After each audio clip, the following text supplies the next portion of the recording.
नमस्ते सर्वांना, रवीना रेसिपी मध्ये तुमचं सर्वांचं खूप खूप स्वागत आहे। तर आज मी तुम्हाला भगर आणि शाबूस तांदूळ ह्याचे डोसे बनवून दाखवणार आहे। तर हे 1 वाटी मी भगर घेतलेली आहे आणि 2 तास भिजवलेले आहे आणि त्याचं पाणी काढलेलं आहे। हे बघा ओलसर आहे, ह्याचं पाणी काढून घेतले आणि शाबूस तांदूळ मी भिजवून घेतलेले आहेत 2 तास। आता हे बघा शाबूस तांदूळ कसे भिजलेले आहेत व्यवस्थित। हे अर्धी वाटी घेतले आणि हे 1 वाटी घेतलेले आहे भगरचे तांदूळ, वरीचे तांदूळ। तर आता मी एकत्र वाटून घेणार आहे बारीक। तर हे बारीक वाटून घ्यायचं।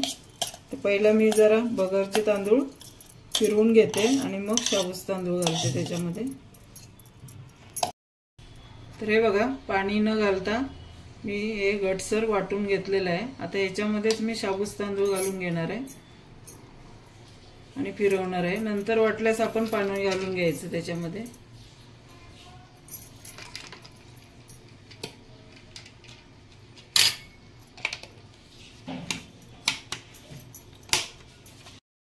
ते बघा बारीक वाटलेलं आहे, एकदम बारीक। ते एका भांड्यात मी काढून घेते।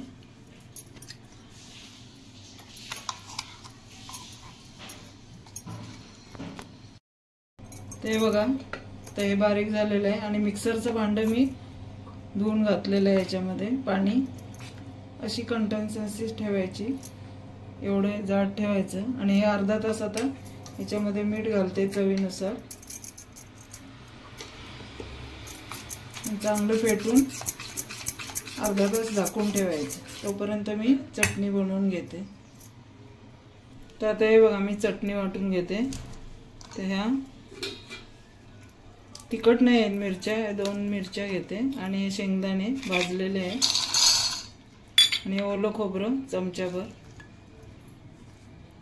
आणि चवीनुसार मीठ हे वाटून घेते। ते बघा आपली चटणी वाटून झाली। तर आता एका मी काचेच्या बाउलमध्ये काढून घेते। ते इकडे मी तेल ठेवलेलं आहे, आपल्या चटणीला तडका देऊ। मी जिरं घालून घेते, गॅस बारीक केला आणि हे बघा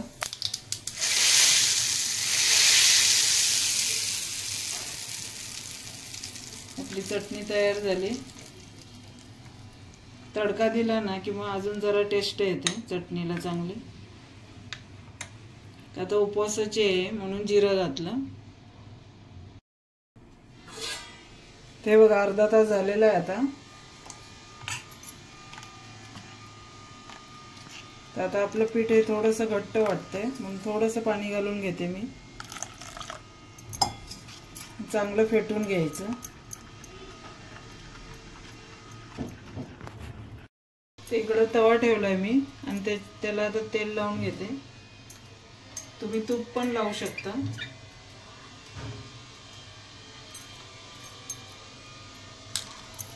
तर गरम झालेला आहे तवा।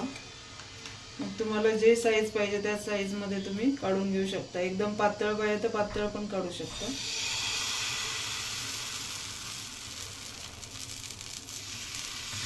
आणि अलगद असे फिरवून घ्यायचे।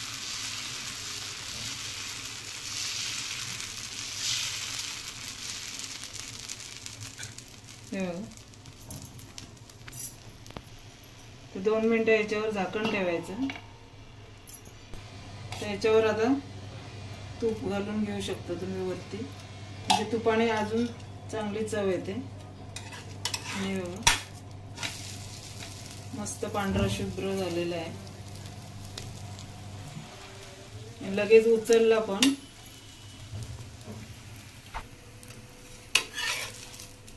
असं दोन्ही बाजू व्यवस्थित शेकून घ्यायचे। तुम्हाला जर लाल कलर खरपूस पाहिजे असेल तर जास्त वेळ ठेवून खरपूस करून घेऊ शकता। तर असे झटपट होणारे उपवासासाठी वरीचे शाबूस तांदळाचे डोसे। तर आता मी हे सगळे करून घेते। तर हे बघा आपले झटपट होणारे डोसे तयार झाले। तुम्ही ही रेसिपी नक्की करून बघा आणि कमेंट्स मध्ये सांगा आणि लाईक करा, शेअर करा आणि सबस्क्राइब करा।